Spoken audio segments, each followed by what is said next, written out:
As I mentioned last week, I was always impressed during the summer months when I would hear in the Gospels these parables from Matthew, especially about planting and reaping and all that good stuff, because we used to do a lot of that down our country home, down the Jersey Shore, I should say. And my grandmother was a great influence even in springtime with me, teaching me how to plant and weed. And we know if we do any kind of gardening, weeds and farms are incompatible. They don't get along. One wants to win.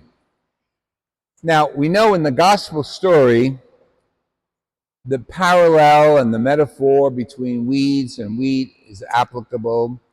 And it seems that the weeds are the enemy and the wheat are us, people who have grown in the harvest of God. The incompatibility of the two of them from the time of Jesus still exists, I think, today. But Jesus doesn't use like the idea of the Crusades, go and conquer them and get rid of them all and burn them up. He's sort of more patient, probably, than I am, and we would be. And he says, no, let them grow together and we'll check it out in the end. And the harvesters will do their job and separate the wheat from the weeds. The weeds are still growing in our society.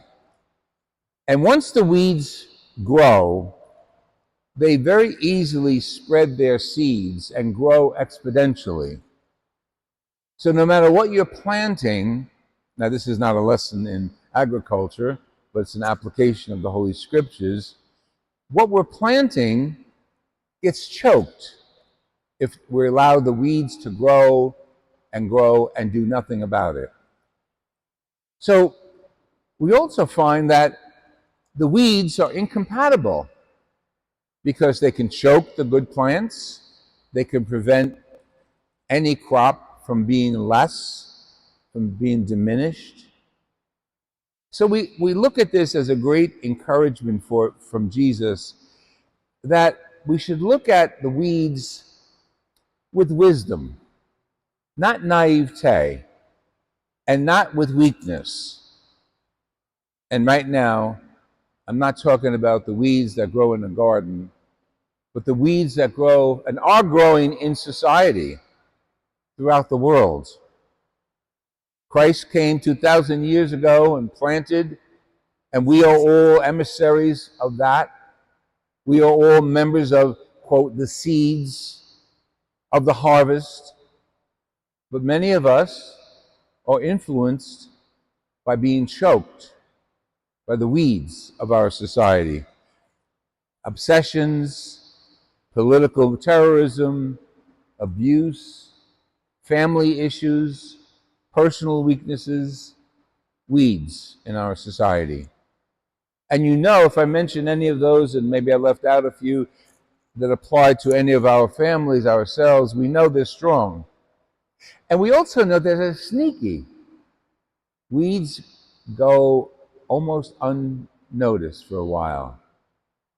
And when the weeds gain a strong foothold, they make themselves known, even to the detriment of roses, fruit, vegetables, doesn't matter, even to the detriment of who we are as Christians in our society.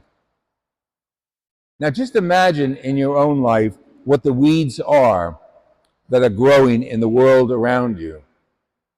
I'm not going to label them specifically, but we are all creative enough and we're realistic enough, and we read the times and we read the signs of the times and all of our internet feeds. The weeds are growing. And remarkably, in our society, we almost give them a leeway because of our Christian values. Jesus said, don't go killing them, don't pull them up. So we become a little complacent with the weeds of our society, whether it's political, personal, familial, obsessions. We become complacent. We get used to them. Maybe, God forbid, even say, oh, well, that's it, they're destined to be here. And we open the doors wider, and we open the gardens wider, and the weeds take a stronger root. We have to be careful of our naivete, because the weeds, I said, are sneaky, and they spread while we don't even notice them. Where do they spread from? Well, we can look at our educational system, which should be top-notch. It should be the best in the world. But if you look at any statistics, math scores, spelling scores, language skills scores are going down lower and lower in our educational system. Where are the weeds? Well, maybe it's in academia, when our very lenient teachers, professors, are spreading weeds of dissension, weeds of distrust, weeds that break down the family unit, weeds that break down fidelity to our ideals as Christians. Very common. And the weeds grow even stronger when idealistic, naive youth follow that lead, the leads of the professors who denigrate. These are the weeds of our society today. And they're rampant, and they're strong, and they're bringing down all of our values if we let them. Family values, social values, political values, respect for the church, respect for other people. And the weeds grow stronger. And sometimes the weeds even have a smile. They look attractive. And believe me, they do. I remember as a kid going into the fields and picking up weeds that were flowering.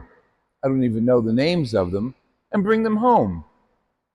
And we were down the shore, so they would be on our table outside as we're eating, and I'd put them in a jar of water and tell my mom and dad, look at the flowers. And they'd say, they're very attractive, but they're weeds. They're not flowers. They're very attractive. What a lesson. Things that are attractive can also be evil. Things that smile and try to win us over can also be things that are trying to bring us down and tear us apart as a city, as a church, as a nation, as a world. And we're Christian, so we give them the leeway. Jesus told us, don't go plucking them up now. Let them grow together. And sometimes it kicks us in the rear end, doesn't it? We allow our values to be very flexible and manipulated by society, by the weeds of society.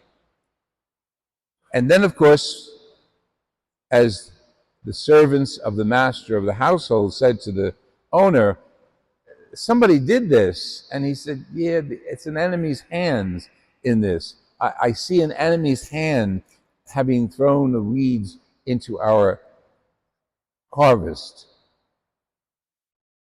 And the enemy's hands are still doing that. They're funding. The enemy's hands are funding the weeds of our society. And they have strong backing. And they are supported by those who carry on this maleficent idea.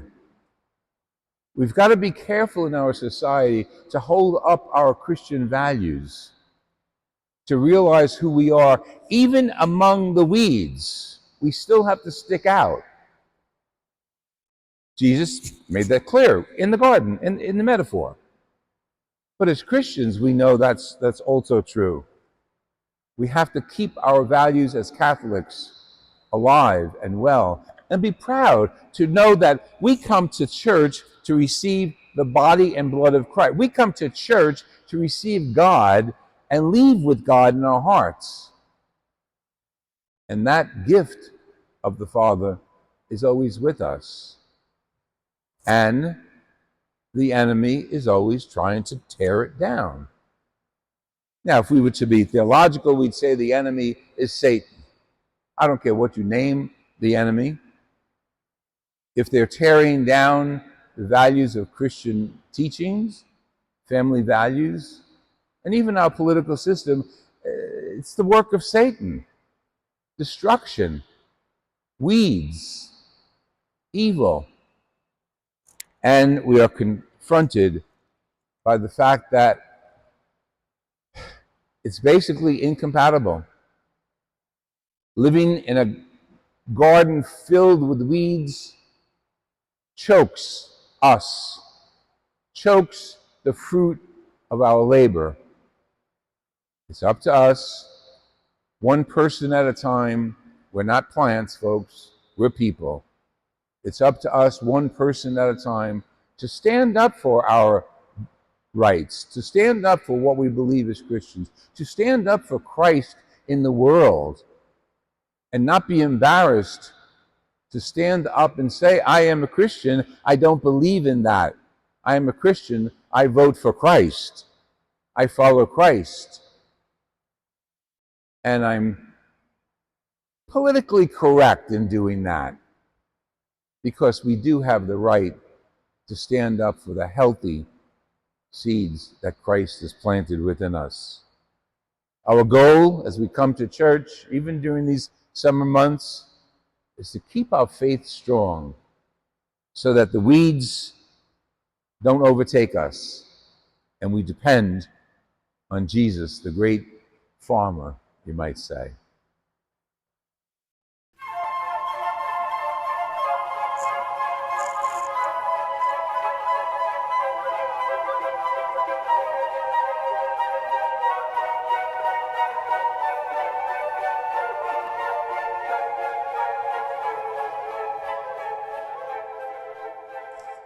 With a